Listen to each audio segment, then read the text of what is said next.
Nós tivemos aqui a passagem do Graf Zeppelin, que vinha ia da Alemanha para o Rio de Janeiro. Ele jogou uma coroa de flores sobre a estátua de Augusto Severo, lá na praça onde leva o seu nome. Mas em 1937, eu comecei a olhar ali no morro, onde hoje é o quartel do 17º.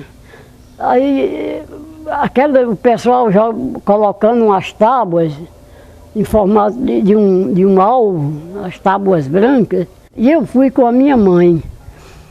Lá para as tantas, vinha aquele bólido imenso circulando pelo rio Potengi. Em cima da rampa eles paravam inteiramente e abriam uma casinhola, uma porta no seu bojo, e a gente via da redinha, porque ficava bem iluminado. Aí saltavam de paraquedas a correspondência para a rampa.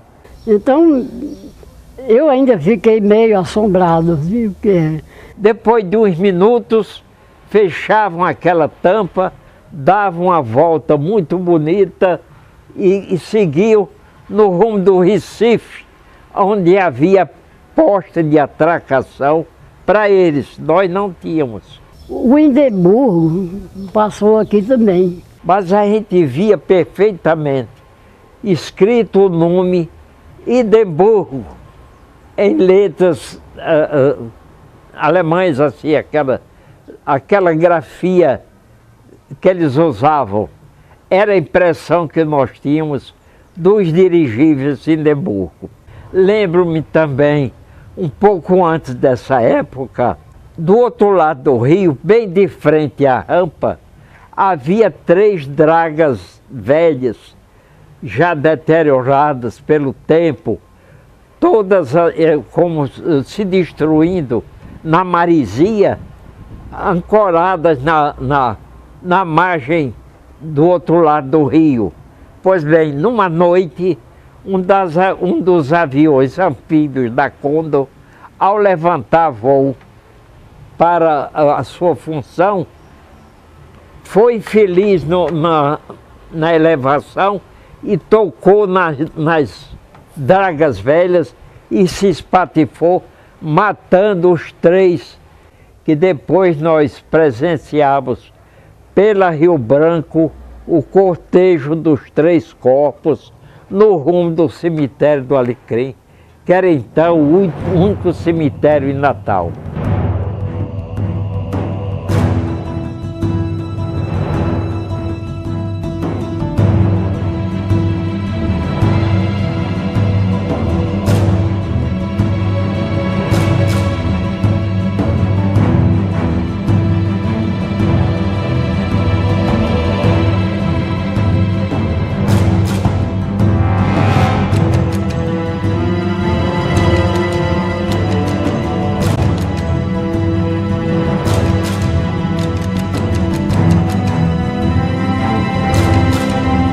A participação americana na história da aviação do Rio Grande do Norte tem início no ano de 1930, quando a empresa NIRBA, New York, Rio, Buenos Aires, vem se instalar aqui em Natal. No mesmo ano, a NIRBA ela perde a licitação do governo norte-americano no transporte de correio aéreo para a Panam, uma empresa também americana. A NIRBA ela oferece sua empresa à Panam, que compra toda a estrutura, rebatiza de Panair do Brasil. E só em meados de 30 é que essa empresa ela sai do Passo da Pátria e vai para a Praia da Montagem ou Praia da Limpa, onde coincidentemente os alemães da empresa Condor já faziam também o transporte de passageiro e correio aéreo. Nesse local, a Panair do Brasil ela constrói uma pequena estrutura com a sala de embarque e desembarque, com pier e um flutuante. Fora esse contexto, NIRBA, Panam, Panair, o americano tem uma história com o Rio Grande do Norte com a passagem de alguns pilotos conhecidos. Começando em 27, quando uma esquadrilha do Corpo Aéreo do Exército Americano, liderada pelo Major Darg, passa por Natal. Seguido do ano de 33, quando Natal recebe a visita do piloto Charles Lindbergh. No ano seguinte, em 34, passa Laura Ingalls. Logo em seguida, em 37, Natal recebe a visita da Amélia Earhart, que ao contrário de Lindbergh, ela sai da América por Natal em direção à África e dali para o Oriente Médio e Pacífico, onde o avião dela é tido como desaparecido. Contudo, o fato mais interessante envolvendo a aviação norte-americana em Natal acontece no ano de 22, quando passa por aqui o primeiro avião. Tratava-se de um Curtiss, com um piloto e tripulação americana, com o fato pitoresco de ter o copiloto um brasileiro, o cearense Pinto Martins, que hoje dá nome ao aeroporto de Fortaleza, no Ceará.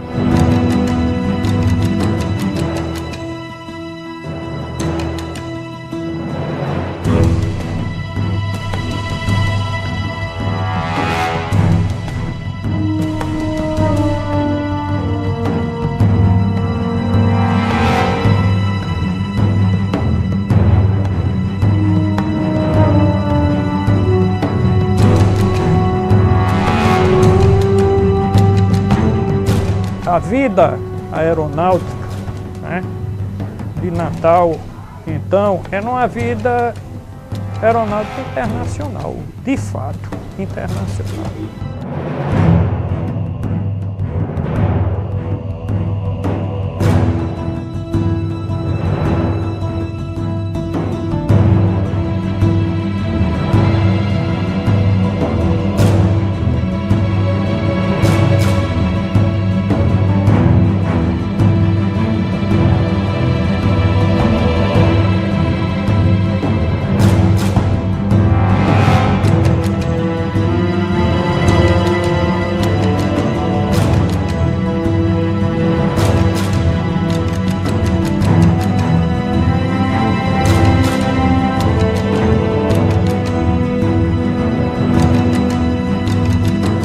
A Wharton Pedrosa era uma companhia que comprava algodão e exportava.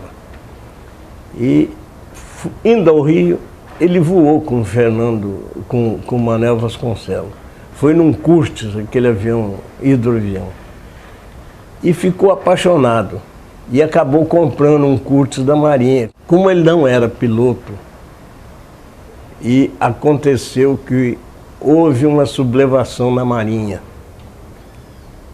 comandada pelo almirante Protógenes. E Djalma Petit estava entre eles.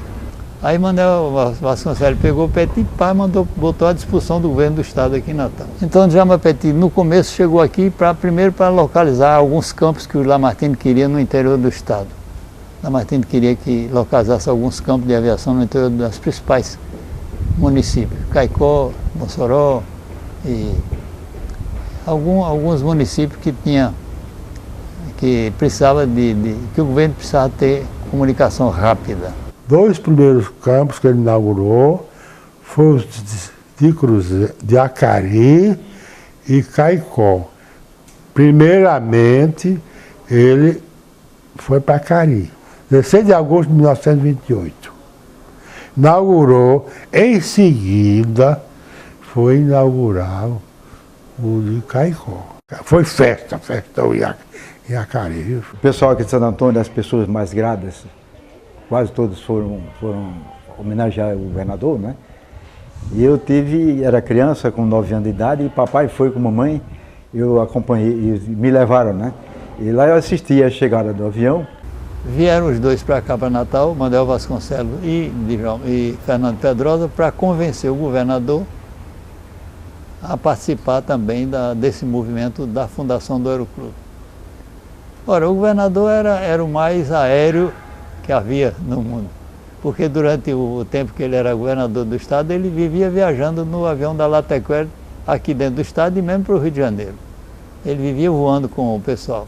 Ele era altamente voltado para a aviação, o general Lamartine. O entendimento entre os três não durou nada, durou meia hora, já estava decidido. Lamartine tomou conta da parte financeira, o Manuel Vasconcelos legalizava as coisas lá no Rio e Fernando Pedrosa agilizava aqui o Aeroclube aqui de um modo geral, né? Então esse trio juntaram as forças e quando foi no dia 28 de novembro de 28, fundaram o Aeroclube. Aquele prédio que hoje é sede do Aeroclube era casa de veraneio do Alberto Maranhão. O Alberto Maranhão era tio do Fernando Pedrosa. E eles conseguiram comprar a casa e o terreno. E com o Petit aí fizeram a pista ao lado. E fizeram um hangar.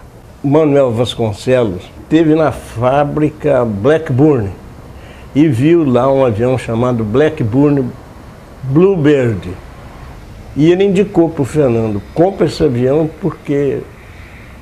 E o Fernando Pedrosa comprou 2. Então era o Clube do Rio Grande do Norte, isso é muito importante.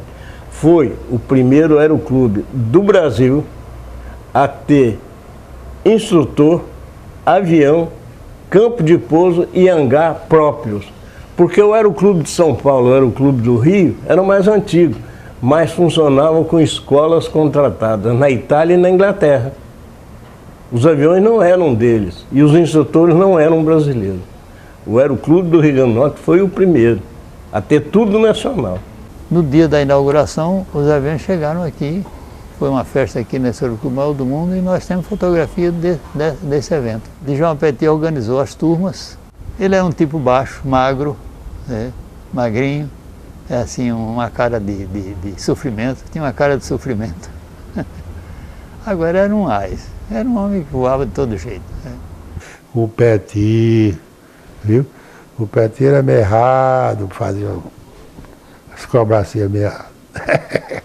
Viu? A primeira turma era Fernando Pedrosa, era Aldo Cariello, era um italiano que havia aqui. Era Eloy Caldas, que era o pai desse Dorian Gray, artista plástico. Era Plínio Saraiva, que era o sogro de Hernando Silveira. Hernando Silveira foi diretor do Aeroclube há muito tempo.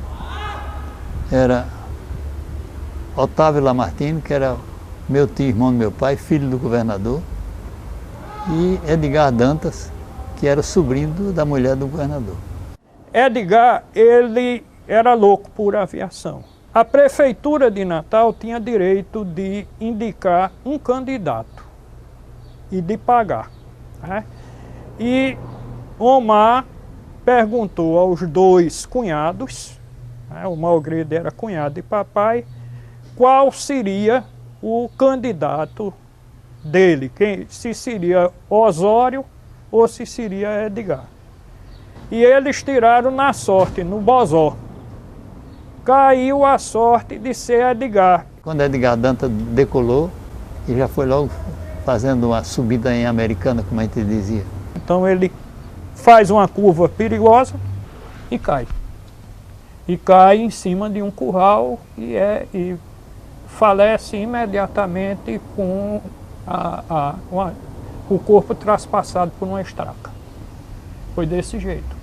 Foi um trauma imenso dentro de Natal, uma situação insólita no Rio Grande do Norte, no Nordeste do Brasil, e nunca tinha havido um acidente aeronáutico, né, na frente de toda a sociedade de Natal, com uma pessoa que era jornalista diário, presente na sociedade o tempo todo. Quando a Revolução arrebentou, Djalma Petit pegou o último avião que restava, porque Edgar Dantas tinha caído com um, tinha estragado o avião, ficou destruído, né? E Djalma Petit voou com o Aeroclube daqui para o sul, levando inclusive material de publicidade, de propaganda política da Revolução. E soltou em João Pessoa, soltou em Recife e por aí afora, não sei mais outro lugar. Então ele revelou-se revolucionário quando a Revolução chegou aqui. O Aeroclube ficou fechado de 1930 até 1941, 42.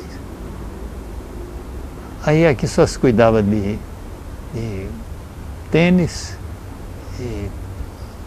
piscina e principalmente social. A parte social era muito intensa aqui.